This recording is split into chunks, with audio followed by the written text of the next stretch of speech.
안녕하십니까. 늦은비 성경을 강구하는 하늘숲 새벽 묵상 시간입니다. 말씀의 제목은 확신하는 삶입니다. 무엇에 대한 확신일까요? 이 확신은 바울이 감옥에 갇혀 있었지만 감사할 수밖에 없었던 그 여러 가지 이유들 가운데서 특별히 죽음에 대한 공포, 그리고 그 죽음 이후에 우리에게 주어진 죽음 이후에서의 복과 또 하늘나라, 또 예수님의 재림, 그리고 예수님의 부활, 이것에 대한 확신일 것입니다. 결국에는 이것을 모든 것을 통틀어서 재림의 소망이라고 말할 수 있겠습니다. 예수님께서 재림하실 때 이 땅에서 예수님을 믿고 또 복음을 증거한 주님의 종들이 비록 이 땅에서 비참한 삶을 살고 또 비참한 죽음을 맞이했다 할지라도 그 죽음을 이기고 부활하여 예수님을 또 영접하게 된다는 약속을 우리 모두가 가질 수 있고, 또한 바울 역시 그런 하나님의 부활의 소망을 간직했던 것입니다. 교훈의 말씀을 보겠습니다. 바울이 현재의 삶에서 떠나 그리스도와 함께 한다는 것은 죽은 자 가운데서 부활에 이르기 위해 그분과 함께 고난과 죽음을 겪는 것을 의미한다.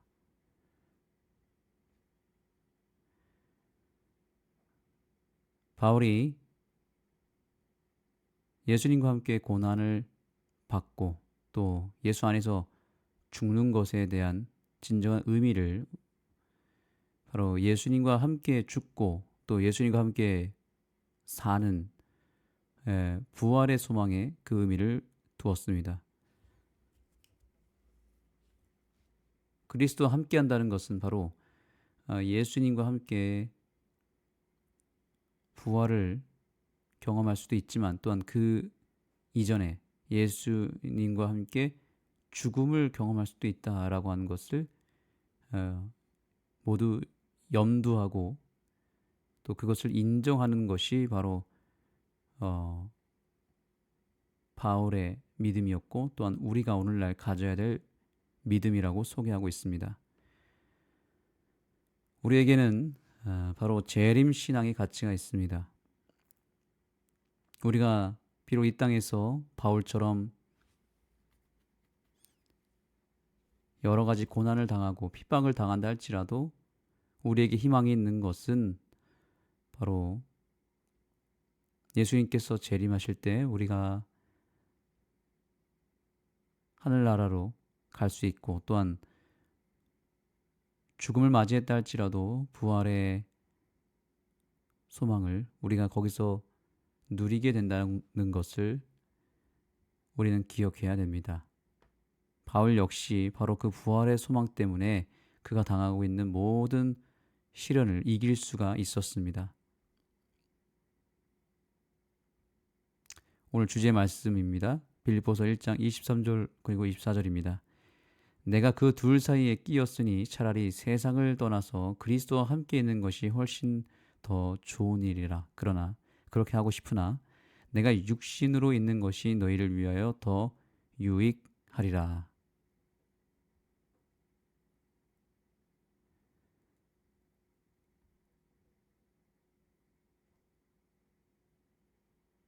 자, 이 말씀의 진정 의미는 무엇이냐면 그리스도인은 그리스도를 위해서 살며 심지어 그분을 위해서 죽을 수도 있다라는 그런 의미입니다.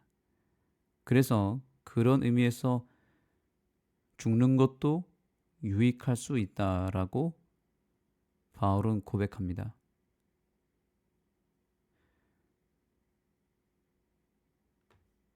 믿음을 위해서 기꺼이 죽을 각오가 된 사람의 믿음은 의심의 여지 없이 분명한 것이다. 우리가 우리의 신앙을 지키기 위하여 당하는 모든 어려움, 그리고 핍박과 공격, 그리고 여러 가지 시험을 우리가 믿음을 통하여 이겨낼 때 그로 인해서 생기는 여러 아픔과 또 여러 가지 예, 죽음과 같은 그런 위기가 우리에게는 분명히 그 위기가 기회가 될 수 있고 또한 반드시 유익으로 돌아온다는 사실을 꼭 기억하시기 바랍니다. 바울은 그 모든 것의 유익은 다른 것이 아니라 우리가 받게 될 최종적인 구원, 재림의 날 받게 될 부활의 영광, 그리고 하나님께로부터 받는 영생, 오직 이 한 가지만을 바울은 바라보았고 이에 대한 확신이 있었습니다. 우리가 신앙에 여러 가지 가치들을 가지고 있지만 가장 소중한 가치는 무엇이 되어야 할까요? 그것은 예수님과 함께 하는 것이 되어야 되고 또한 그러기 위해서 예수와 함께 죽고 예수와 함께 사는 그런 믿음이 필요한 것입니다. 그리고 예수님의 그 부활에 내가 동참할 수 있다라고 하는 확신을 갖는 것입니다. 우리는 죽은 자들이 실제로 죽은 상태임을 또한 인식해야 한다. 그들은 아무것도 모르며 부활 때까지 무덤에서 쉬고 있다. 우리가 죽게 되면 육신뿐만 아니라 영혼도 함께 죽게 됩니다. 그래서 죽은 자는 아무것도 모른다고 전도서 9장 5절에서 말씀합니다. 산 자들은 죽을 줄 알되 죽은 자들은 아무것도 모르며 그들이 다시 상을 받지 못하는 것은 그들의 이름이 잊어버린 바 됨이니라. 성경은 분명하게 죽은 자의 상태를 정확하게 이야기합니다. 아무것도 모를 뿐만 아니라 마치 잠을 자는 것처럼 전혀 아무것도 모르는 상태, 그리고 그 속에서는 하나님을 찾지도 못하고 찬양하지도 못한다고 분명히 성경은 말합니다. 그래서 예수님께서는 죽음을 잠이라고 표현하셨습니다. 그렇게 예수께서는 죽은 나사로에 대해서 우리 친구 나사로가 잠들었도다. 그러나 내가 깨우러 가노라 라고 말씀하신 것입니다. 죽음을 잠이라고 표현한 이유는 첫째, 잘 때 우리가 물론 꿈을 꿀 수도 있겠지만 일반적으로 잠을 자게 되면 아무 의식이 없습니다. 그래서 우리가 죽을 때 실제로 우리의 영혼도 함께 잠들게 됩니다. 그 어떤 생각도 할 수 없고 또 그 영혼이 별도로 살아서 돌아다니거나 또 그 영혼이 어떤 인격을 가지고 뭔가 말을 하고 또 살아 있어서 뭔가 생각을 하거나 그렇게 어떤 행동을 하거나 할 수 없는 것입니다. 성경은 분명히 범죄하는 그 영혼이 죽으리라라고 기록하면서 영혼도 몸도 같이 죽는다라고 하는 것을 분명하게 밝히고 있습니다. 그래서 잠이라고 표현했고요. 또한 잠이라고 표현한 또 하나의 중요한 이유는 잠이 들면 반드시 깨어나게 되어 있죠. 그래서 우리가 죽게 되면 마치 잠을 자는 것처럼 아무 의식이 없는 상태로 머물러 있다가 그게 얼마나 긴 세월이 됐든 상관없이 우리가 죽게 되면 마치 다음날 깨어나는 것처럼의 느낌이 생길 것입니다. 왜냐하면 죽으면 아무것도 모르기 때문에 잠들어 있는 것처럼 되기 때문에 마치 우리가 잠을 몇 시간을 자도 그것을 잘 인식하지 못하는 것처럼 깨어날 때까지는 아무것도 모르기 때문에 사실상 우리가 죽게 되면 다음날 아침이 부활의 아침이 되는 것입니다. 죽은 사람이 아무것도 모르기 때문에 죽고 나서 얼마나 세월이 흘렀는지 아무도 모릅니다. 지금 아담이 잠들어서 수천 년이 흘렀지만 아담은 그것을 전혀 느끼지 못합니다. 부활하게 되면 그것이 아담의 입장에서는 죽은 다음 날 이렇게 인식을 하게 될 것입니다. 이것이 놀라운 축복이라고 생각합니다. 결국은 모든 사람들은 짧은 인생을 살다가 죽게 되면 예수님의 부활에 모두가 동참해서 모두가 다 부활을 하게 되는데, 마치 죽은 다음 그 다음 날 일어난 것처럼 아주 상쾌한 기분으로, 또 정말 건강한 몸으로, 불멸의 몸으로 부활하게 되는 그 엄청난 축복을 우리가 받게 될 것입니다. 그렇기 때문에 우리가 이제 해야 될 일은 무엇입니까? 열심히 바울처럼 복음을 증거하는 일이고, 특별히 우리 교회에 주신 재림 기별을 널리 증거하는 일입니다. 우리 재림교회의 이 죽음에 대한 인식, 그리고 죽음 이후에 부활이라고 하는 축복에 대해서 정말 정확하게 설명하는 기별을 우리가 가지고 있지 않습니까? 대부분의 많은 기독교회가 이 죽음 너머의 사후세계의 삶을 왜곡하거나 빠뜨리거나 또 전혀 다른 차원에서 증거하는 경우들이 너무나 많습니다. 그러나 성경에서 말하는 죽음 이후의 삶은 바로 죽게 되면 몸도 마음도 영도 같이 다 한꺼번에 죽게 되어서 잠들게 된다라고 하는 이 인식은 거의 유일하게 재림교회에만 있는 인식입니다. 그래서 재림교회는 그 유명한 영혼 불멸 사상을 믿지 않습니다. 그러나 이 영혼 불멸 사상이 너무나 팽배하게 세상에 알려져 있기 때문에 많은 사람들이 이에 대한 오해를 하고 있죠. 그래서 죽게 되면 몸은 죽지만 영혼은 살아 있어서 하나님을 믿은 사람 혹은 착한 사람은 좋은 곳에 가고, 소위 천국에 가고, 악인들, 죄인들, 예수님 믿지 않은 사람들은 지옥에 간다라고 믿고 있습니다.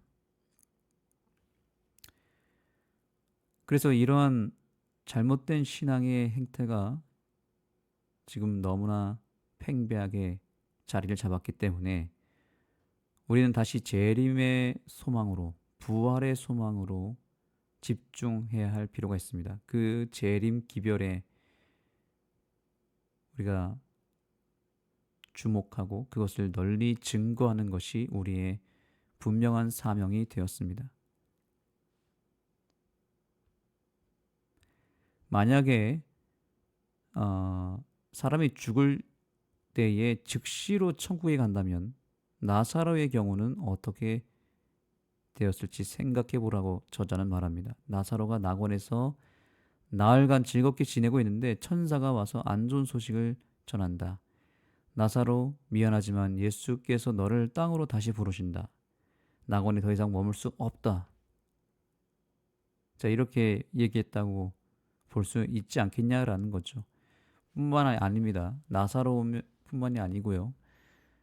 정말 영혼불멸 사상이 맞다면 이 땅에 구원받아야 될 모든 사람들이 지금 죽은 다음에 바로 천국에 갔을 것입니다.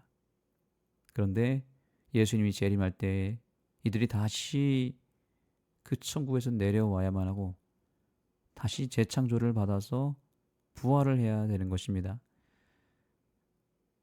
그러니 이것이 얼마나 우스꽝스러운 일이 될까요? 이미 구원받아서 천국에 있는 자들을 다시 불러내서 이 땅에 부활시킨다니, 이것은 정말 논리적으로 맞지 않는 것입니다. 예수님의 재림이 의미가 없고 부활이 의미가 없어집니다. 그래서 이 영원분별 사상으로 말미암아 수많은 개신교인들이 재림의 소망을 신앙에 큰 비중을 차지하지 않게 돼버렸고 재림을 기다리지 않고 또한 현실에 안주하는 그런 신앙을 하게 됩니다.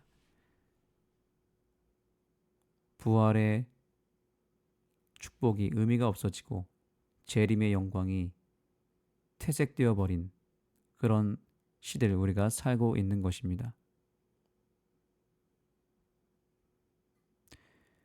예수님께서 재림하실 때 당신의 충성스러운 종들을 그 잠에서 깨우실 것이다. 그런 다음 그들은 살아있는 성도와 함께 하늘로 올라가서 예수님과 함께 영원히 함께하게 될 것이다. 이 놀라운 축복을 우리가 다시 한번 마음에 깊이 새기며 우리가 혹 죽는다 할지라도 다음날 바로 재림의 아침이 온다는 사실, 그리고 그런 우리를 깨우기 위해서 반드시 궁금하시면 영화 사실에 대해서 알려줘.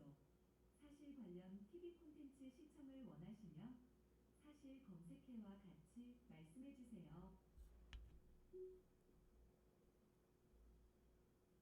반드시 재림의 날 우리를 부활시키시는 그 하나님의 축복을 우리가 꼭 누리게 되기를 예수님의 이름으로 축복하며 말씀을 마치겠습니다. 기도하겠습니다. 마음과 믿음이 느껴지네요.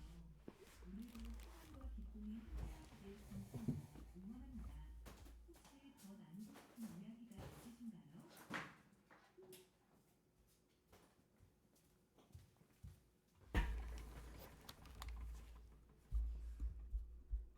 기도하겠습니다. 하나님, 오늘 우리에게 재림의 소망을 알려주시고 바울에게 주셨던 믿음을 허락해 주셔서 감사합니다. 우리가 이 세상에 미련을 두지 아니하고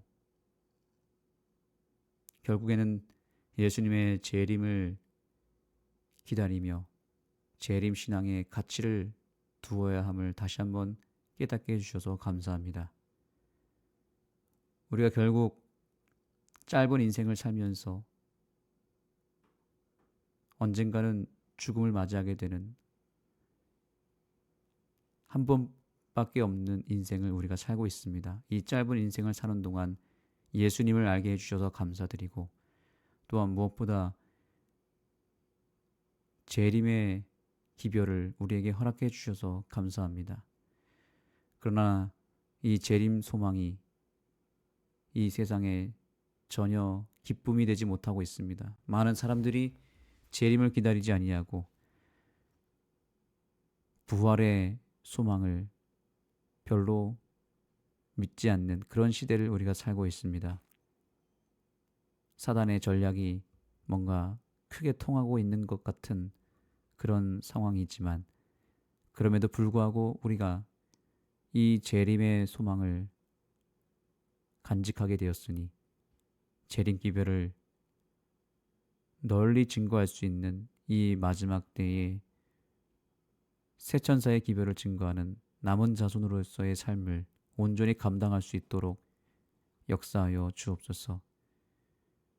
우리 인생의 최대의 저주인 죽음마저도 축복으로 만들어 주시고 우리의 삶의 유익으로 전환시켜 주시는 예수님께서 우리의 삶에 당하고 있는 모든 위기와 아픔과 시련을 우리의 인생의 유익이 될 수 있도록 만들어 주시고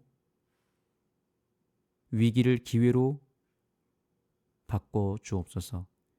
예수님의 이름으로 간절히 기도드립니다. 아멘.